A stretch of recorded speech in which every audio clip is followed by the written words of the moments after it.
Hi everyone, it's Alejandra from Home Organizing, and the new year is just a few weeks away, which means that it's time to start thinking about everything that you meant to accomplish this past year or wanted to accomplish this past year but didn't get done for whatever reason.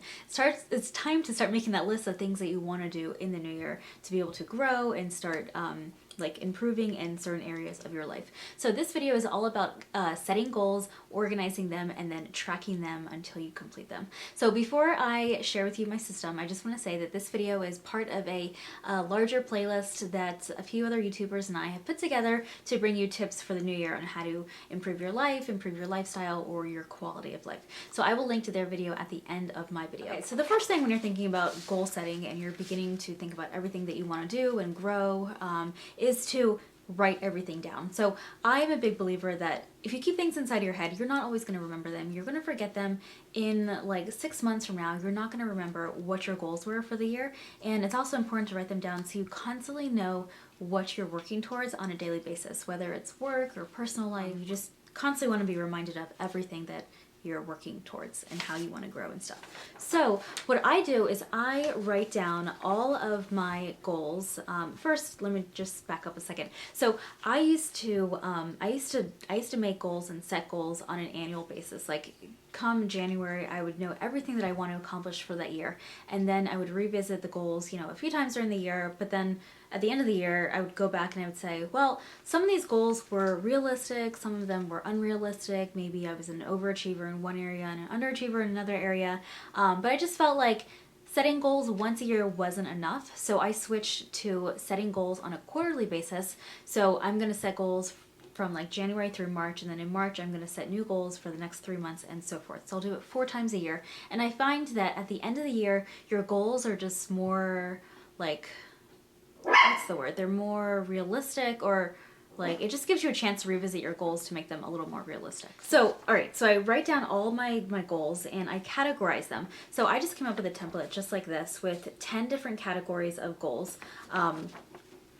So I'm just going to go through. So family goals, personal development goals. Personal development is like things that you want to work on for yourself. So maybe it's like you want to quit smoking or quit drinking, or you want to improve in public speaking, stuff like that. Social goals is like stuff with friends, stuff with like, just being social. Health goals, so like health and fitness, how you want to maybe exercise more or lose weight. Financial goals, like how much money you want to save. Work goals, so what are your goals at work? Maybe you've been trying to win a certain contract, or you want to get a promotion or a raise, or there's an award you want to win.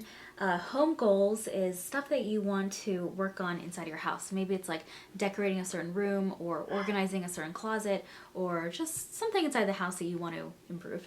Fun goals. So fun goals, this is something that is more for yourself. So something like pampering yourself more, or taking better care of yourself, like self-care, or just treating yourself more often, or putting yourself before other people or before work, stuff like that, that a lot of women tend to just like let slip. Spiritual goals is kind of self-explanatory. Community goals, so this is like how you want to give back in your community, like how you want to volunteer, or how you just want to make a difference.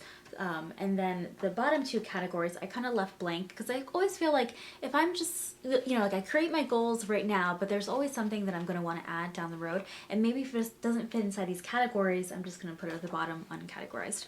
So those are my 10 categories that I came up with to kind of pick your goals and figure out what you want to do. I put 3 lines underneath each category, but I feel like, maybe right now you don't have 3 family goals. Maybe you only have 1 or 2, which is okay. You can always go back and revisit the goals. So, okay, so step 1 is writing this down. And then you want to keep your goal tracker or your goal list somewhere where you're going to constantly see it and constantly be reminded of everything that you're working towards on a daily basis. Like, when you're feeling unmotivated at work, keep this near you and be reminded of the things that you want to accomplish and remember why you need to work hard. So for me, I keep this on my bulletin board, like right behind me, and it's something that I see all the time when I'm working. So step one is writing everything down. Step two is keeping this tracker in a place that is very visible, that you're always going to see it and be reminded of what you need to do. Step three is to actually track your goals. So for example, one of my family goals, and actually these are not my real goals. I wasn't comfortable putting my goals on camera, so I came up with fake goals. So one of the goals in my fake category is I will babysit my niece and nephew at least 3 times. So how am I going to know if I accomplished that goal? Like, I'm going to have to go back and count up the times that I babysat. So it's like, it requires a lot of work. So what you want to do is have a goal tracker. This is the second sheet. I normally keep these two together, so I constantly know like where I'm at, what's the status of the goal or whatever. So every time I babysit my niece and nephew, I'm going to come to my goal tracker and I'm going to write down, okay, I babysat them on, Tuesday, January 15th, and I'm just going to write babysat. Or I babysat them on February 19th, and then just write babysat. And so at the end of the 3 months, I can just come back to my goal tracker, come back to my list, and just look, okay, how many times did I babysit? And I can just count them up and then check off my goal and know that I accomplished what I was, looking to accomplish. So it's an easy way to know if you achieved a goal.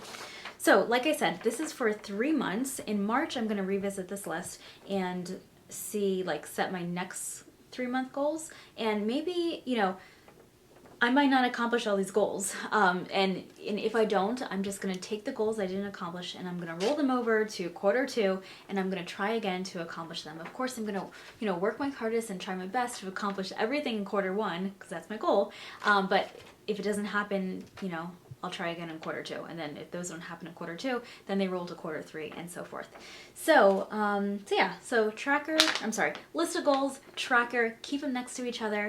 And that's how I do all of my goal setting. That is everything I have for you guys. I hope you have a great start to the new year and I will see you soon. Bye.